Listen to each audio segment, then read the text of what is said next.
हिंदुस्तान के गौरव और जिन्होंने दुनिया में भारत का परचम फहराया, दुनिया के सर्वाधिक देशों ने अपने देश का सर्वोच्च सम्मान दिया, उन्हें अंगुली पकड़कर चलना जिन्होंने सिखाया, वो आज हमारे बीच में विराजमान है, आदरणीय सोमाभाई मोदी जी। देखिए, आज वास्तव में ये हमारे समाज का एक विराट स्वरूप का दर्शन हम सब कर रहे हैं, और वो भी आपने जयपुर में कराया। इसके लिए मैं आप सबका भी बहुत बहुत अभिनंदन करूंगा, धन्यवाद देना चाहूंगा। हमें समाज के छात्रावास के लिए कोई भूमि की आवश्यकता है, तो पहले भी एक बार अवसर आया था जब वसुंधरा जी मुख्यमंत्री थी, तब एक जमीन दिखाई थी, लेकिन हो सकता है उस समय हम निर्णय नहीं कर पाए। लेकिन अब भी यदि हमारा समाज कोई स्थान चिन्हित करके बताएगा तो निश्चित रूप से राजस्थान सरकार भी आपकी उस बात को महत्व देगी। समाज को संगठित करने की जरूरत है। हम अलग अलग नाम से, देखो कि जाति जनगणना होगी, ये समस्या आप सबके सामने भी आएगी, और उस जनगणना में यदि हम पिछड़ गए तो कोई परवाह करने वाला नहीं है। तो इस बात को तो हमें समझना पड़ेगा, हमारा समाज बहुत बड़ा है। दूसरी बात, मुझे पता है आपको भूख लगी है, मैं लंबा भाषण नहीं बोलूंगा।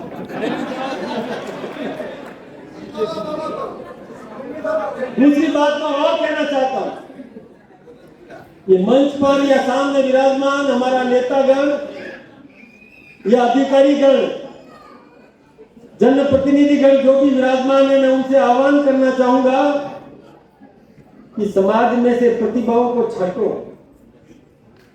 समाज में जो प्रतिभा है उसको आगे लाने की कोशिश करो। अभी जो सोमाभाई के साथ में चाय बनाते थे, चाय बेचते थे, और वो प्रतिभा में निखार इतना आया कि आज दुनिया को पानी पिला दिया चाय के।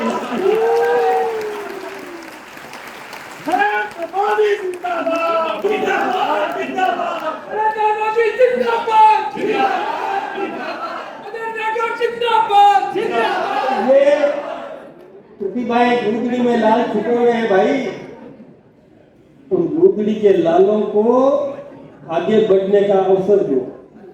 एक बात और कहना चाहूंगा, जो अधिकारी है वो छांट करके योग्य नागरिकों को, युवाओं को प्रेरित करे, प्रशिक्षण दे, उनकी योग्यता में निखार लाए, ताकि वो भी अधिकारी बनकर समाज का नाम रोशन कर सके।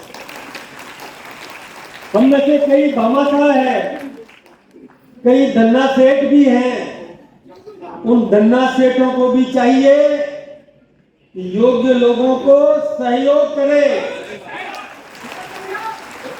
उनको सहयोग करके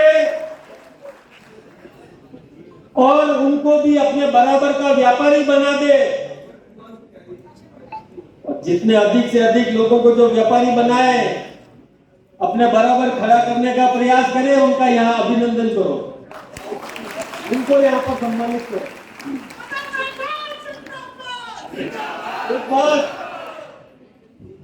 एक बात मैं बताऊं आपको कि कई समाजों से हमको भी सीखने को मिलता है। कई समाज अपने युवाओं को, योग्य युवाओं को आर्थिक सहयोग देते हैं, वो ईमानदारी से वापस लौटाता भी है, और प्रयास ये करो कि आपको सामान खरीदना है तो उसी से खरीदो, ताकि उसका ही कमाई हो। मुक्त करो ना समाज के नौजवानों को, समाज के लोगों को समृद्ध करो, मजबूत करो। अरे समाज मजबूत होगा तो हमें और किसी की और हाथ पसारने की जरूरत नहीं है, वो खुद समृद्ध हो जाएगा, हम सबको भी समृद्ध कर देगा। इसलिए हमें ऐसे प्रयास करने चाहिए। उनको प्रशिक्षण देने का काम करना चाहिए। योग्यताओं को आगे बढ़ाने के लिए ऐसी संस्था बनाना चाहिए जो उनको प्रेरित करे, आगे बढ़ाए, अपने प्रभाव संपर्कों का उपयोग करके उनको योग्य स्थान दिलवाए और अधिक से अधिक लोगों को व्यापारी बनाए, समृद्ध करे। ये समाज बहुत मजबूत है। भीमराव जी ठीक कह रहे थे कि अनाज में सबसे छोटा अनाज कौन सा होता है? तिल है, और उसमें से भी तेल निकालने वाला है ये समाज, कम नहीं है। भीमराव जी आपने भी सही किया काम।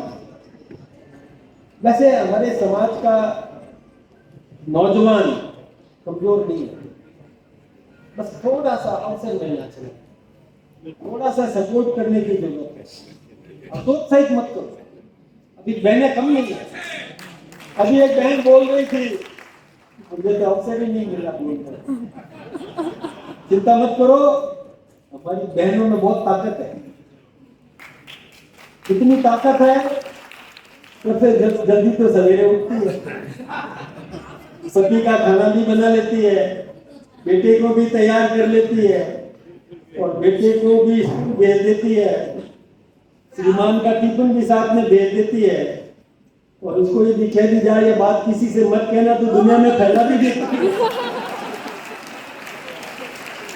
तो बहनों की शक्ति को हम जानते हैं, चिंता मत करो।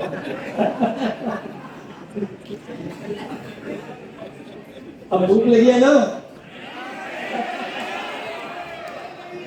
देखिए अभी हमारे नरेंद्र भाई मोदी जी ने बहुत योजनाएं दी और इतनी योजनाएं दी है कि समाज के सर्वांगीण विकास में हम भागीदार बन सकते हैं। अपने समाज के लोगों को भी छांटिए किसको जरूरत है, सर्व समाज। मैं एक बात और कहना चाहूंगा कि आप किसी भी क्षेत्र में रहते हैं, एक समाज से काम चलने वाला नहीं है। 36 कौम का सहयोग लेना बहुत जरूरी है और वो कलमा से होगा। मुझे एक बात आप बताओ, अभी बिहार में राहुल गांधी की मौजूदगी में एक व्यक्ति ने क्या बोला? गुस्सा नहीं आया आपको? और गुस्सा आया तो क्या किया? अरे गुस्सा आया, ऐसी स्थिति बनानी चाहिए कि किसी की हिम्मत नहीं हो, किसी की हिम्मत नहीं होनी चाहिए। इसके लिए सबक सिखाना बहुत जरूरी है। ये बात हम सबको समझने की जरूरत है। राजनीति में मर्यादाओं को लोग भूलने लग गए हैं। शब्दों का मर्यादा लोग आज उपयोग में नहीं ले रहे। हमें ये सबक सिखाने की आवश्यकता है। आप जिस किसी भी क्षेत्र में हो वहां पर ये सबक सिखाने का काम जरूर करना। और सबक कोई बाहुबल से नहीं, बुद्धि बल से सबक सिखाओ। इतना सबक सिखाओ कि कोई हिम्मत नहीं कर सके कि हमारे और कोई पूर्वजों के प्रति किसी भी प्रकार के अपशब्दों का कोई प्रयोग कर सके। आज हिंदुस्तान के गृह मंत्री के लिए कोई क्या बोल देता है? गुस्सा हम सबको आना चाहिए। इस बात का हमें विशेष रूप से ध्यान रखने की जरूरत है। और एक आदरणीय भजनलाल जी ने जो बात कही उसका भी हमें ध्यान रखना है। आज प्रधानमंत्री जी के मन की बात मैंने भी सुनी थी, हम सब ने भी सुनी है। स्थानीय उत्पाद का उपयोग करना, लोकल फॉर वोकल ये बनना। मैं सच्ची बात बता रहा हूँ, हमारे जो तेल, गाड़ी का जो तेल होता है ना, उसकी कीमत बहुत ज्यादा है, वास्तव में है, बहुत अधिक है। खैर आपने हम सबको भी यहाँ बुलाकर आपके समाज के विराट स्वरूप का, फिर भी हम कहते हैं ना कि हम कोप मंडू की थे, तो हम तो ये विराट स्वरूप देख रहे हैं समाज का, तो बहुत खुशी है। समाज एक रहे। भाई समाज सेवा में भेदभाव नहीं होना चाहिए। कोई कहे कि मेरे नेतृत्व की टीम को मजबूत करो, आप उसमें मत जाओ।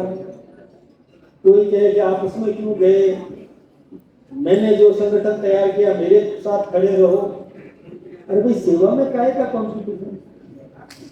सेवा कर रहे हो, कोशिश ये करो कि मैं भी सेवा करूं, तो सामने वाला भी सेवा करे, मैं और ज्यादा सेवा करूं, वो उससे भी ज्यादा सेवा करे। तो ऐसा काम करोगे तो कंपटीशन इसमें करो ना, ठीक है।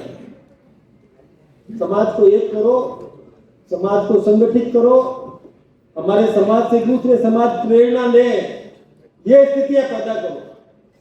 आम नागरिक का जीवन स्तर ऊंचा उठ सके, इसमें यदि कोई योगदान दे तो उसका यहाँ सम्मान करो। यही निवेदन करके मेरी बात को समाप्त करूंगा। आप सबका बहुत बहुत अभिनंदन, बहुत बहुत धन्यवाद।